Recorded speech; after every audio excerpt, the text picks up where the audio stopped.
नमस्कार दोस्तों, welcome back to क्यूरियसरी for the daily dose of Indian football. And सबसे पहले बात करनी है यहाँ पे एशियन कप की प्रिपरेशन के बारे में। एंड क्या इंडिया यहाँ पे बिफोर द एशियन कप कोई फ्रेंडली खेलेगा या नहीं खेलेगा, क्योंकि इंडिया के अराउंड जितने भी कंट्रीज है वो यहाँ पे वन बाय वन यहाँ पे अनाउंसमेंट करने लगा है फ्रेंडलीज का, जिसमें लेटेस्ट यहाँ पे लेबनान ने अनाउंसमेंट किया है कि वो यहाँ पे सऊदी अरेबिया के सामने फ्रेंडली खेलेगा। उसके लिए यहाँ पे इंडिया से जो लोअर रैंक कंट्री है इंडोनेशिया, उन्होंने भी लीबिया के सामने फ्रेंडलीज का अनाउंसमेंट किया है। लेकिन इंडिया एकमात्र ऐसा कंट्री है कि जो कोई भी फ्रेंडलीज यहाँ पे एशियन कप से पहले खेलने नहीं जा रहा है। तो दिस इज रियली डिसअपॉइंटिंग, क्योंकि आप देखिए top countries Japan, Saudi, south Korea सब फ्रेंडलीज खेल रहे हैं। इंडिया के लेवल के जो कंट्रीज है वो भी फ्रेंडलीज खेल रहे हैं, और इंडिया से जो लोअर रैंक कंट्री है वो भी यहाँ पे इंपॉर्टेंस समझते हैं कि इतने बड़े टूर्नामेंट से जाने से पहले आपका फ्रेंडलीज खेलना जरूरी है आपके प्लेयरों को वो रिदम में लाने के लिए। लेकिन अनफॉर्चुनेटली एएफएफ एंड ईगोस्टेमिक साहब ये समझते हैं कि भाई इंडियन प्लेयरों के पास वो एक सुपर पावर है कि जिसके चलते उनका एकदम मतलब क्या बोलते हैं कि वो स्विच ऑन ऑफ वाला है कि भाई जैसे ही एशियन कप आया स्विच ऑन कर देंगे और एकदम से परफॉर्मेंस आ जाएगी। जबकि आपके खुद के कैप्टन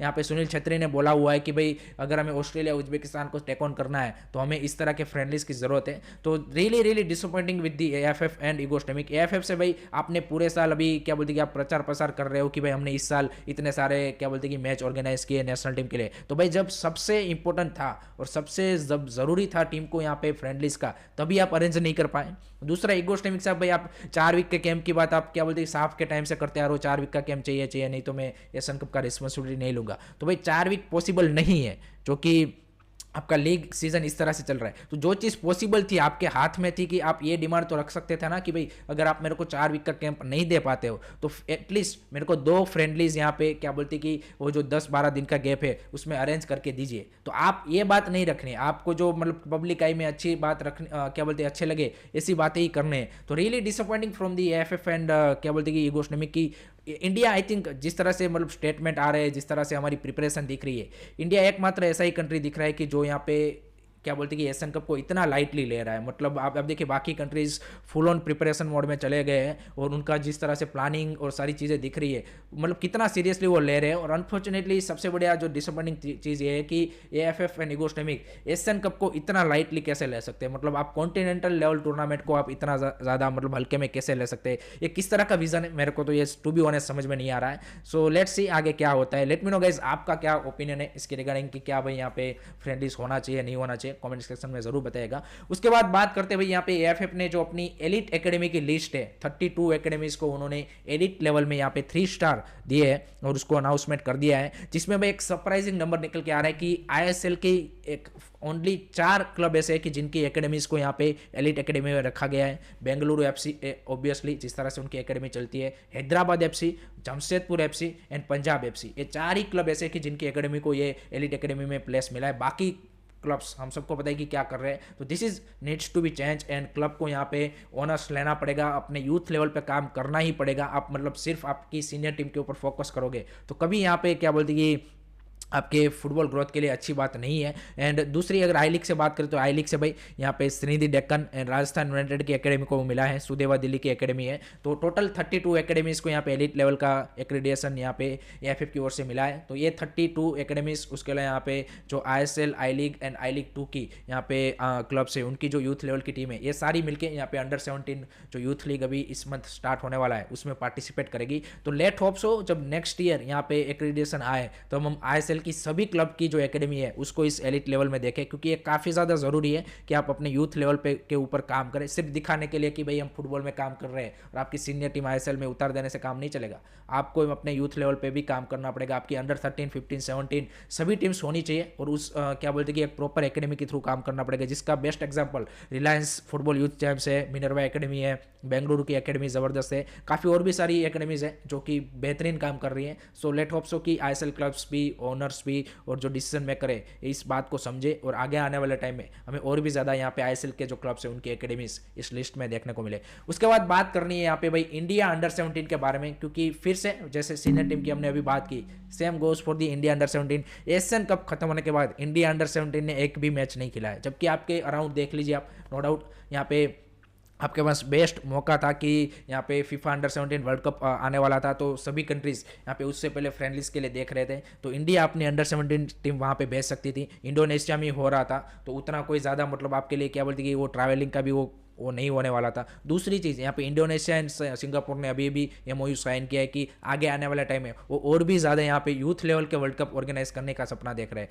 नो डाउट हम बड़े वर्ल्ड कप की बात करते हैं कि भाई इंडिया को ये वर्ल्ड कप होस्ट करना चाहिए, लेकिन उससे पहले यहाँ पे जैसे हमने 2017 में अंडर 17 ऑर्गेनाइज किया था और उस बेस से देखिए अभी भी हमें हमारे जो सीनियर टीम में प्लेयर है वो वहीं से मिल रहे हैं। तो इंडिया को इस और यहाँ पे क्या बोलते हैं कि एआईएफएफ को देखना चाहिए कि भाई इस तरह के जो अंडर 17 अंडर 20 के टूर्नामेंट है फीफा के वो और भी ज़्यादा ऑर्गेनाइज करने चाहिए, ताकि जो फोकस है वो यहाँ पे हमारी यूथ लेवल की टीम के ऊपर आए एंड एटलीस्ट कुछ काम हो। क्योंकि जब तक आपके ऊपर वो क्या बोलते हैं कि एक रिस्पॉन्सिबिलिटी नहीं आती तब तक तो हमारे यहाँ पे कोई, चाहे वो एएफएफ हो या चाहे वो गवर्नमेंट हो, वो यहाँ पे उस डायरेक्शन में काम नहीं करती है एटलीस्ट इन फुटबॉल। तो लेट होप सो कि ऐसे क्या बोलते हैं कि होस्टिंग राइट्स हम क्या बोलते हैं कि अचीव करें कि अंडर 17 का जो 2025 से एक्सपेक्ट किया जा रहा है कि हर साल यहाँ पे फीफा प्लान कर रहा है कि ऑर्गेनाइज करने का। तो ऐसे टूर्नामेंट और भी ज़्यादा रेगुलर बेसिस पे अगर इंडिया होस्ट करेगा तो जो फोकस है वो यहाँ पे हमारी फुटबॉल के ऊपर भी आएगा, यहाँ पे गवर्नमेंट भी इन्वेस्ट करेगी, सारी चीज़ें होंगी। तो लेट्स सी यहाँ पे इंडिया अंडर 17 के मतलब आई थिंक आगे आने वाले टाइम में कुछ मैचेस हमें एटलीस्ट देखने को मिले, क्योंकि अब ये नहीं देखना चाहते कि वे सीधा बम साफ अंडर 17 ही खेल रहे हो। सो लेट्स सी यहाँ पे किस तरह से उसके रिगार्डिंग भी आगे आगे चीज़ें बढ़ती है। उसके बाद बात करते हैं यहाँ पे वही ऑब्वियसली कल हुए धमाकेदार 2 मुकाबले के बारे में। तो भाई Mumbai City versus Navbahor, last match in the AFC Champions League for Indian club and 2-1 से मुंबई सिटी हार गई, लेकिन अनफॉर्चुनेटली यहाँ हार गई। लेकिन जिस तरह की परफॉर्मेंस दी आई थिंक उससे मैं काफ़ी ज़्यादा खुश हूँ। एंड पूरा गेम आप देखिए उन्होंने डोमिनेट किया है एंड पोजीशन वाइज देख लीजिए, शॉट्स वाइज देख लीजिए, गेम प्ले वाइज देख लीजिए, everywhere they are in top notch form yesterday. And Navbahor ने वो 2 ही चांस मिले उनको सेट पीसी से एंड दोनों यहाँ पे फिनिश कर दिया, एक फ्री किक से, एक कॉर्नर से। कॉर्नर वाला जो गोल था आई थिंक वो मेरे हिसाब से अवॉइडेबल था, उसको आप रोक सकते थे अगर आपने अच्छी तरीके से डिफेंडिंग की होती। दूसरा वो होर्हे परेरा डियास का जो फर्स्ट आपके एंड होने से पहले जो मिस था, दैट हंट मतलब badly for the Mumbai city. Otherwise at least इस मैच से ड्रॉ तो मिलना ही चाहिए था। तो अनलकी कैंपेन आप बोलेंगे कि सिर्फ एकमात्र गोल ही आप इस पूरे कैंपेन में स्कोर कर पाए। एंड नेक्स्ट ईयर से तो ऑब्वियसली हम सबको पता है कि हमारी एक भी टीम यहाँ पे एसएल में नहीं खेलने वाली। सो आई थिंक काफ़ी सारी चीज़ें यहाँ पे इंडियन प्लेयरों ने सीखी भी होगी एंड लेट होप सो यहाँ पे आगे आने वाले टाइम में और भी ज़्यादा बेटर परफॉर्मेंस हमें जो एएफसी चैंपियंस लीग 2 है वो नेक्स्ट ईयर से देखने को मिले। तो यही देखते हैं। उसके अलावा यहाँ पे बात करते हैं, यहाँ पे दूसरा मैच आईएसएल में था, वो था भाई East Bengal versus North East. तो भाई ईस्ट बंगाल ने अपनी आईएसएल की हिस्ट्री की सबसे बिगेस्ट मार्जिन वाली विन यहाँ पे हासिल कर ली है और कार्लोस गुजरात को एक जो ऑक्सीजन की जरूरत थी, लाइफ लाइन की, वो यहाँ पे क्या बोलते कि मिल चुके with this 5-0 win. Totally dominated game and clearly यहाँ पे नॉर्थ ईस्ट के लिए जो सबसे बड़ा मिस था वो था अली बेमावर। आई थिंक वो डिफेंसिव मिडफील्डर का रोल यहाँ पे, क्योंकि जो पूरा गेम डोमिनेट हुआ है ईस्ट बंगाल की ओर से वो मिडफील्ड से ही डोमिनेट किया गया है। Souvik, Crespo and Borja Herrera super yesterday they were superb and front line जिस तरह से भाई क्लिक किए, नोरेम मैस के 2 असिस्ट, आप देखिए क्लिंटन सिल्वा के 2 गोल, नंदा कुमार के भाई एज अ सब्स्टिट्यूशन आके 2 गोल। तो ज़बरदस्त परफॉर्मेंस यहाँ पे ऑल ओवर अगर आप देखें तो यहाँ पे ईस्ट बंगाल की ओर से देखने को मिली। पेनल्टी भी लास्ट में नॉर्थ ईस्ट को मिली थी, लेकिन अनफॉर्चुनेटली यहाँ पे नेस्टर एल्बियाच उसको कन्वर्ट नहीं कर पाए। तो totally bad day at the office यहाँ पे नॉर्थ ईस्ट के लिए। एंड जितना जल्दी इस मैच को भूल के आगे के मैच का प्रिपरेशन स्टार्ट करेंगे एंड वो जो मेंटालिटी है वो यहाँ पे लाएंगे तभी जाके पॉसिबल है। अदरवाइज इस तरह का जो बड़ा लॉस है वो काफ़ी बार हमने देखा है कि टीम्स को यहाँ पे अदर वे में भी अफेक्ट करता है। तो लेट्स सी किस तरह से नेक्स्ट मैच में नॉर्थ ईस्ट कमबैक करती है एंड क्या ईस्ट बंगाल इसी फॉर्म को आगे कंटिन्यू रख पाती है। That will be the biggest challenge for the East Bengal also. उसके बाद बात करनी है भाई FIFA football for school programme, इसका इनोग्रेशन यहाँ पे क्या बोलते हैं उड़ीसा के कटक में जो हमारे एजुकेशन मिनिस्टर है धर्मेंद्र प्रधान सेंट्रल के, और उसके लिए यहाँ पे एएफए प्रेसिडेंट की हाजिरी में यहाँ पे हुआ है। ये जो FIFA football for school programme है इसके तहत यहाँ पे फीफा ने 11 लाख फुटबॉल यहाँ पे इंडिया को दिए हैं, जिसमें से 8.6 लाख फुटबॉल अभी ऑलरेडी इंडिया आ चुके हैं। एंड इसके चलते यहाँ पे जितने भी जवाहर नवोदय विद्यालय है